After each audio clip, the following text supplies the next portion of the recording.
Women and children queuing for nutritional supplements are among those killed in Israel's latest strikes on Gaza. Some of the victims waiting outside the clinic were there for food paste given to children with severe malnutrition. The Israeli military said it had targeted a Hamas terrorist and that the incident was under review. The Israeli government doesn't allow international journalists independent access in Gaza. So Nick Beek sent this report from Jerusalem, and there are distressing scenes from the start. Smoke and screams filled the street, where they'd just been giving out food for malnourished children. "Please get my daughter an ambulance," a woman calls out.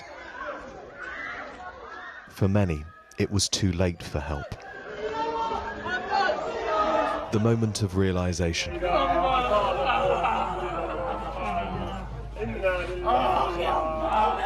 Faras's sister and mother were both killed in the Israeli strike. Why did they target a place where people went to get food for their children? Food for their children. The children were hungry. Doctors tried to save young lives, but at least 10 children were killed. The Israeli military said it targeted a Hamas terrorist and that it regretted any harm to whom it called uninvolved individuals. Israel's army has been carrying out controlled explosions too. This is the city of Rafah, where the defense minister has now ordered plans for a camp to be built, which would hold all 2 million people living in Gaza. We have to stop it. Yotam Vilk fought in Gaza for the first year of the war, but then refused to serve, saying there was no end in sight. He condemned this proposal for a mass camp. So any form of transfer of a civil population is a form of war crime. That's a form of ethnic cleansing, which is also a form of genocide. The Israeli government just really does not care about our lives as they don't care about Palestinians' lives. The charge of genocide is rejected by Israel's prime minister. He said a truce in Gaza was getting nearer.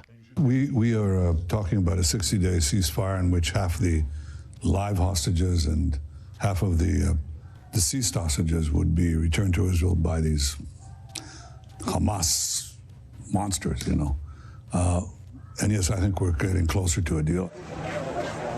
It can't come soon enough for the hostage families and the people of Gaza, where on average this month, more than 100 Palestinians are reported to have been killed every day.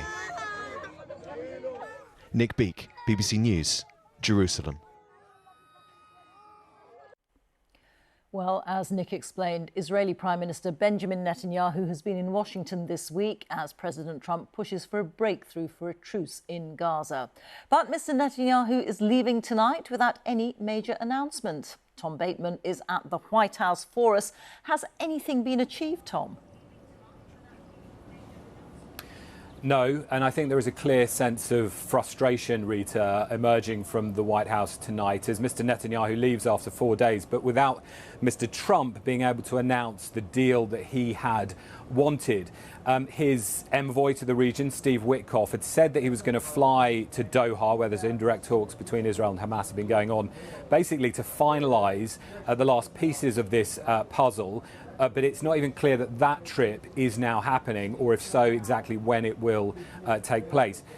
In terms of the issues, Hamas basically wants a guarantee backed by the White House that Israel wouldn't use the 60-day truce to get hostages out, but then to return to the war. Now, clearly they don't feel they have got that.